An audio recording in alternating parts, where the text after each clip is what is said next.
Hi, everybody, and welcome to another edition of Bengal Magazine. We've got an interesting show today. We're going to do all facets of sports. We're going to start with women's lacrosse and head coach Meg Stevens. Along with Meg is Renee Glass, the senior attacker. And then we're going to talk track and field. We've got 4 student athletes going to the NCAAs. So Markus Allen, the assistant coach, is here to talk about that. And he's bringing along Sasa Vann, a freshman from Mastic Beach, New York. And then our new soccer coach, Mark Howlett, will be joining us to talk about Bengal soccer and how he's going to turn around the program. And of course, we have Samantha Thomas with Bengal Updates. So we are going to take a quick break, and when we come back, let's talk lacrosse.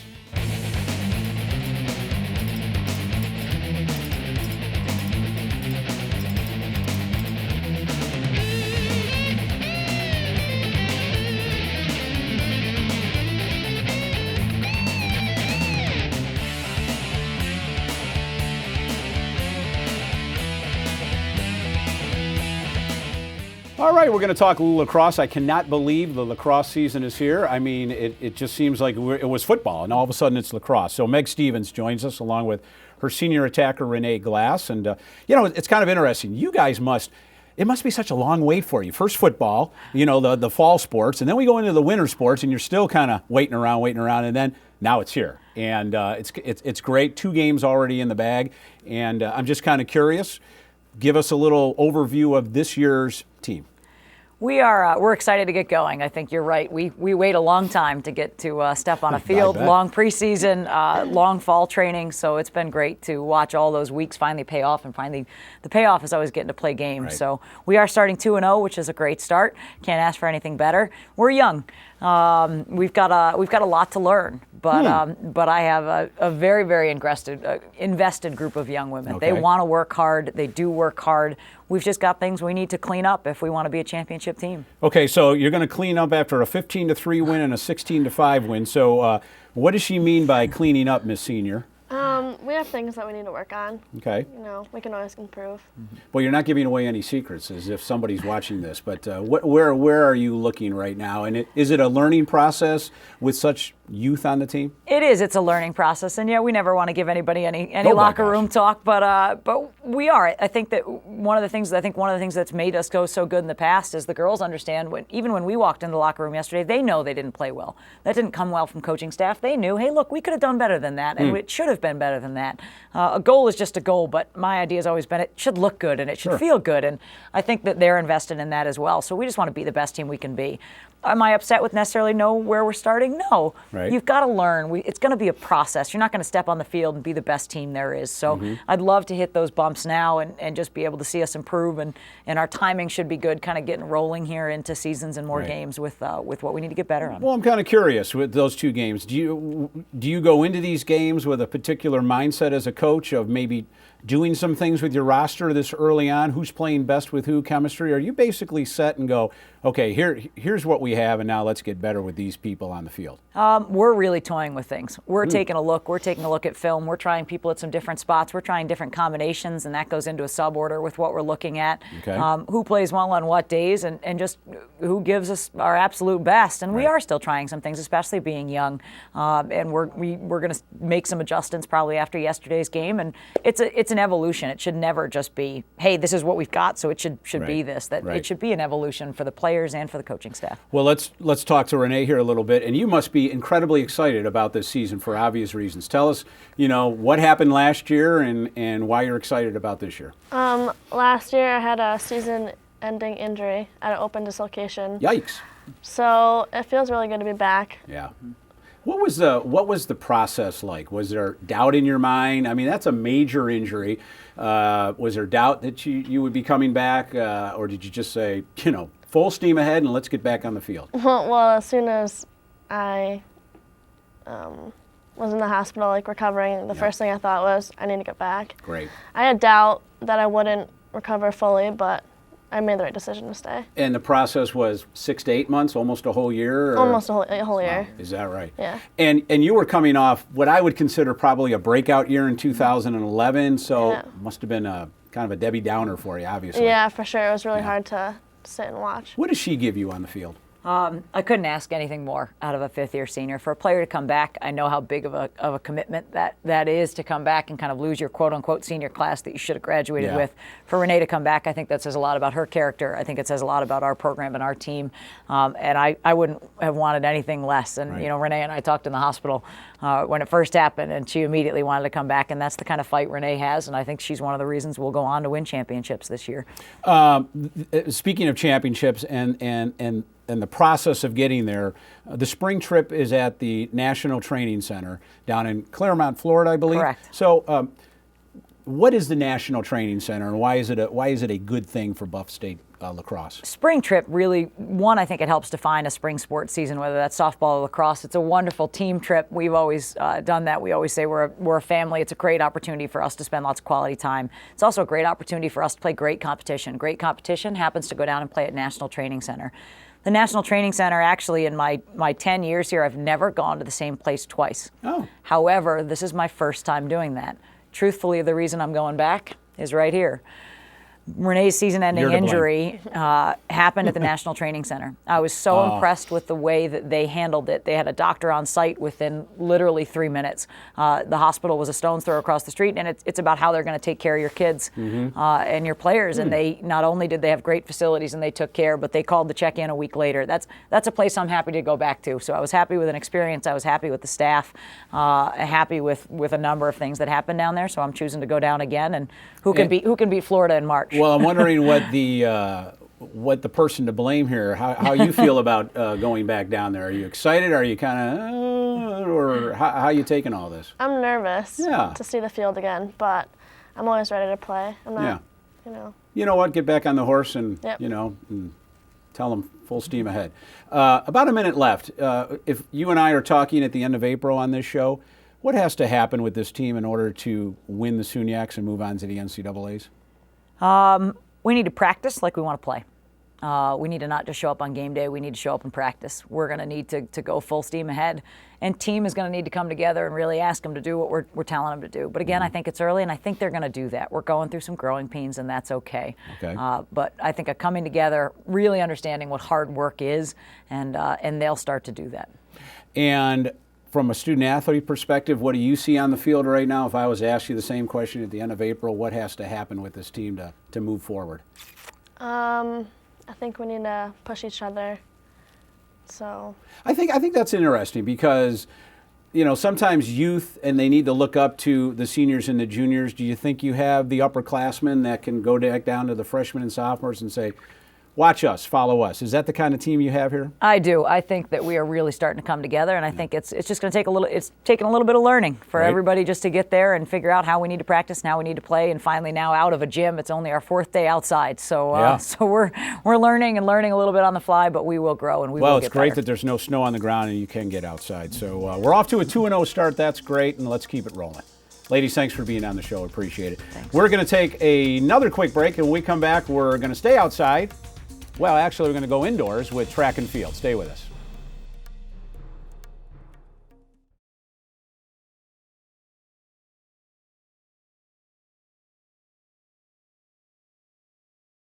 Congratulations going out to Bumquith Geock, our Tim Hortons Athlete of the Week. Bumquith qualified for the Nationals in the 800.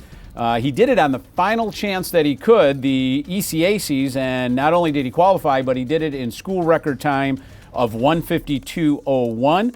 Bumquith is a fine arts major, a freshman from Ethiopia via Syracuse and now Buffalo State. So congratulations going out to Bumquith Geock, the Tim Hortons Athlete of the Week. And speaking of track and field, we are joined by Markus Allen, the award-winning assistant coach for track and field, two-time assistant coach of the year, and bringing along freshman Sasa Vann. So welcome.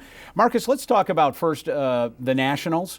And we have 4 athletes in the Nationals, and 2 of them you work directly with. And let's start with Sasha Henry, who is the #1 seed in the 60 meters. Why don't you tell us a little bit about Sasha and what has to kind of work for her to bring home a national champion? Well, Sasha's a good story from the standpoint. She came from Mount Vernon, was probably the #1 sprinter at the state when she graduated, went the junior college route, didn't really work out at Essex Community College, took a year off, wasn't sure if she even wanted to participate in track and field anymore, was just more really serious about her academics. Got in contact with her through a source. Got to a situation where we got a chance to talk one-on-one a little bit, and she decided she wanted to do it again. Okay. Came out her sophomore year and got hurt after like her first meet. Ran a great time, got hurt, and was pretty much frustrated. Was pretty much on the back burner again of saying that she didn't want to do track and field once again. Yeah. Talked to her over the summertime, came back her junior year, and it's been history ever since. Wow. And speaking of Sasha, let's talk, before we get into the other three, about the young lady right next to Sasa Vann. From Mastic Beach, New York. Tell us, everybody, where Mastic Beach is. Mastic Beach is in Long Island. Okay. About 8.5 hours away from here. Fantastic. So, So 8.5. You're not too far. It's an hour plane trip. So you're in Mastic Beach, New York. And how does one get to Buffalo State College? How was the recruiting process for you? Coach Allen here recruited me very heavily, Okay. and Coach Lewis and Dimmitt. Dimmitt came to my house, and we had a meeting with my mom and several phone calls. They were There you always keeping in contact with me. I'm curious. Buffalo State Track and Field is nationally known. Did you know about Buffalo State Track and Field at the time? I did. Wow. And they definitely made sure I knew everything else about it and became a family. So you're to blame for her, and already you're a record holder, a school record holder as a Yes. freshman, two-time school record holder in the 400 and the 500, and I'm just kind of curious. I mean, wow. I look at that when I was doing my research. Does that surprise you that you're already holding records here at the school? It doesn't surprise me Great. because their training is exactly what I needed to get those records. Well, let's talk about that training there, Coach. What did you see in her, and what are you trying to instill in her? Doing it very well, obviously, because she's holding two records. The number one thing was Sasha was somebody that we was looking at from her junior year. Okay. I actually saw her in a couple of races. She probably doesn't know this, from her sophomore year. Okay. And I saw this little dynamite girl. Everybody was just like, well, she's small. I'm just like, yeah, she's small, but the way that you would see her run on the track and the intensity that she brought to the track was a great feel for what we was trying to do. We talked a few times, and this is a girl right now that's definitely going to be the face of our program Wow. going into the future. With Sasha and Jasmine Dunham, on their way out. That's right. This is definitely the person we're trying to build Well, around. holy smokes, how does that make you feel?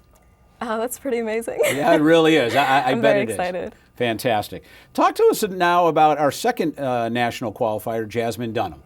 She's in the 60 hurdles, and a little story behind her and what she has to do to bring home a national championship. Well, Jasmine has pretty much gone through the whole facets of, she's ran a few hurdle races. Obviously, she just won her third consecutive conference championship 2 weeks ago at the SUNY championships. She's run the fourth fastest time in the country, 8:74.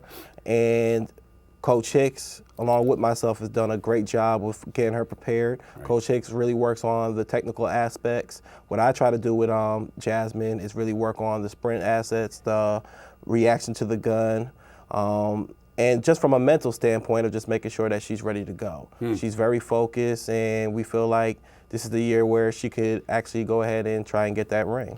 Well, she's an All-American, a past All-American, a SUNY champion, and I find it interesting the training that goes into Jasmine. You're saying off air that there's basically three coaches involved here. Exactly. So why don't you briefly describe how each coach has a role here? Well, what we try to do is with our athletes, we all try to have a separate role in everything. Okay. Coach Dimmitt, Coach Lewis, Coach Hicks comes in, and again, like I said, does the technical stuff when it comes to Jasmine's and the hurdles. But what I try to do is I try to train everybody, including Corey, that you will probably get to in a moment, as sprinters, because obviously that's the basis of everything.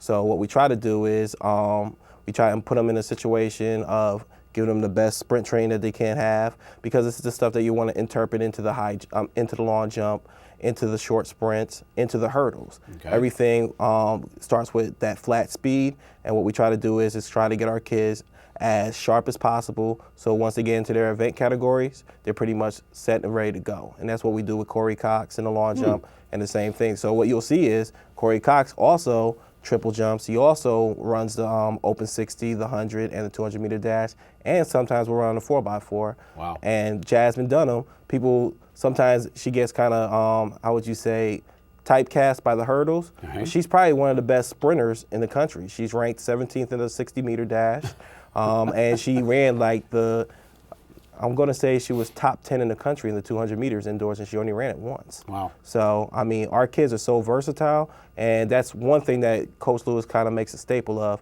is getting kids that can do, multiple things. Because what we want to try and do in the future is obviously get back to the point of winning our conference championships, but also win a national championship. Well, you had mentioned Corey Cox also qualifying, the freshman in the long jump, 5th in the country right now, 7.33, and then Bumquith Geock in the 800 we've already mentioned. You hear all this. We got about a minute left in the segment. You hear all this.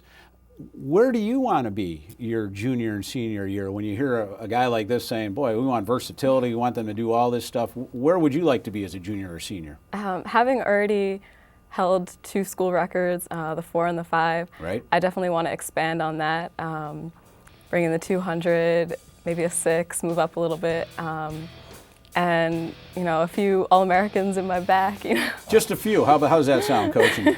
It sounds great. I mean, again, this is the perfect girl to build a program around, and I tell her this all the time. She's very special to us, and I feel like, again, she's going to be in a situation where she'll probably be a multiple-time All-American, probably even a national champion when it's all said and done. This is Hall of Fame material right here. Well, congratulations to you for bringing such a wonderful person on board. And Sasha, wish you the best of luck and welcome to Buffalo State. Thank you. You're welcome. We are going to take a break, and when we come back, we have a new coach, men's soccer, and Mark Howlett. Stay with us.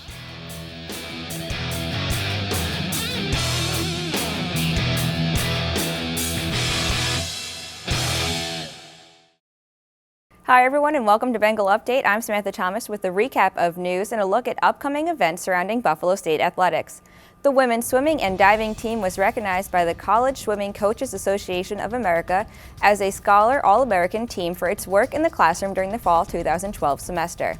Buffalo State was one of just 3 conference teams to earn the distinction, earning a 3.39 semester grade point average. A total of 8 swimmers made the Dean's List, and 16 achieved at least a 3.0 GPA. The Team Scholar All-American Award is presented to the college and university swimming and diving teams who have achieved a cumulative grade point average of 3.0 or higher. Basketball standout Jake Simmons was named All-Conference First Team for the 3rd consecutive season. The senior guard concluded his illustrious 4-year career as the first player in school history to surpass 2,000 career points, finishing with 2,079.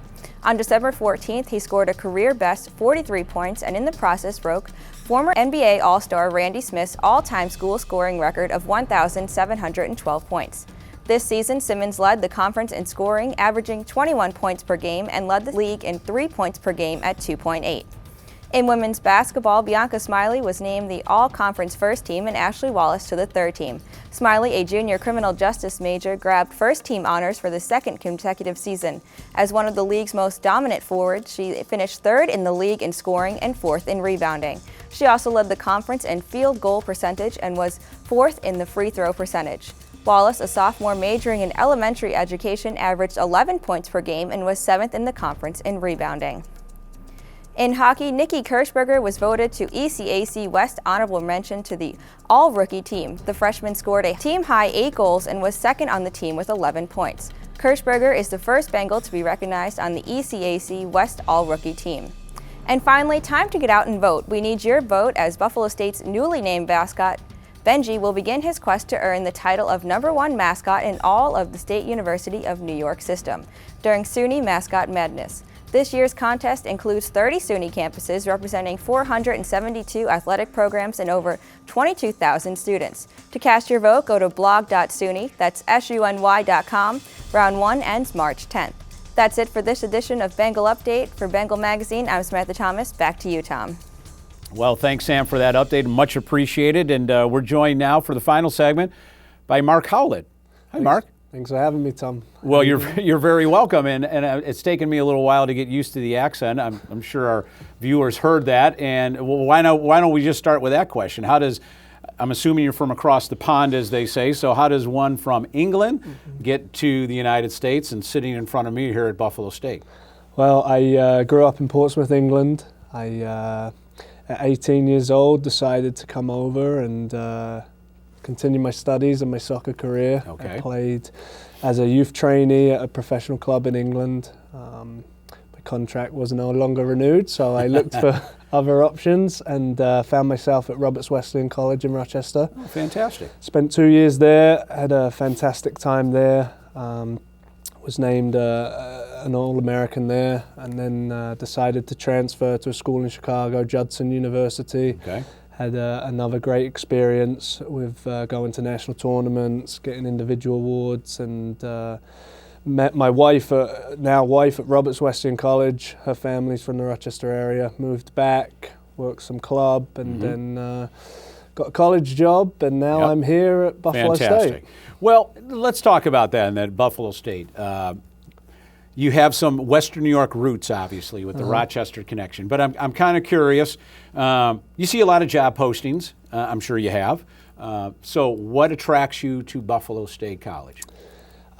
First off, obviously the soccer program, the history, the tradition, the success that they've had in the past has really, made me interested in this position. Once I found out more and I came on campus and really did my research, it was something that I wanted to build back to a national powerhouse. Okay. And I think that the institution and the athletic department is going forward in that to bring back that and have all the attributes to making that happen. And I think with, being in place now, I'm really looking forward to taking that on. Okay, and I should remind viewers, and especially our younger viewers who may not know, the history of Buffalo State soccer is tremendous, sure. But it's been a while. And so the idea of moving it back to national prominence is high on our priority list. As you move into this position, we play in the SUNY Conference, considered a pretty darn good conference when it comes to men's soccer. What do you know about the conference?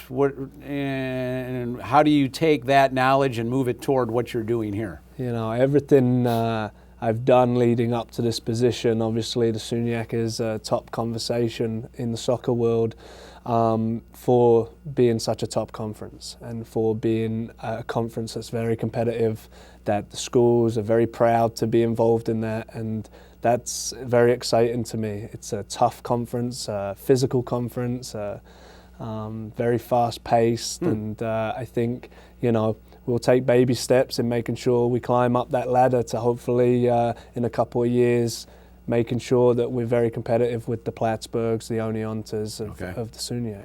Shh, we don't mention the competition here, Coach. Okay, just Buffalo. No, I'm just kidding. I'm just kidding. So here you are. You're brand new to the job, and I would say a little bit behind the eight ball. You're hired. There's some recruiting going on right now, et cetera, et cetera. So what are the first steps? What are you doing within the next couple of weeks to get the ball rolling? Well, meet with the team today. Okay. I'm very excited to meet all the guys that have been around this program over the last couple of years and making sure that I start building relationships with them. Obviously, building relationships with people on campus that are going to be important in making this a success. Then with the recruiting aspect, obviously there's been recruiting done by myself all year. There's been recruiting done now by Buffalo State, and making sure that everybody knows I'm in this position, making sure that things happen with campus visits and applications and everything to make sure that we don't miss a beat in the fall, and we're ready to roll. Are you way behind in recruiting because of the timing of the hire, or do you feel like you're in a pretty good position still? I think we're in a very good position. Great. I think that we'll get the people that we need and the personnel to elevate the team and what their weaknesses were over the last few years, and I think that we'll be ready come fall. Now, you had talked about, and we had both mentioned, getting the soccer program back to where it was. What has to happen in the next couple of years, Mark, that, from a soccer perspective, administrative-wise, but more soccer perspective, and as you move forward to get this back up and where it belongs? I think, bringing my own culture into the team, I think there has to be a year-round mentality that, it's not just a full sport. It's a year-round sport that we're making sure that day in, day out, month in, month out, that the players are working extremely hard. and they see those goals, and we put those goals in place, not just for myself, but for the individuals and for the team, and we complete those goals. Welcome to Buffalo. Welcome to Buffalo State College, and let's get this program back where it belongs. Absolutely. Thank you Great. for Thanks for having me. being on the show. That's going to wrap it up for this edition of Bango Magazine. Thanks to everybody here and Instructional Resources and all of our guests. And I'll see you again in 2 weeks for more Bango Magazine.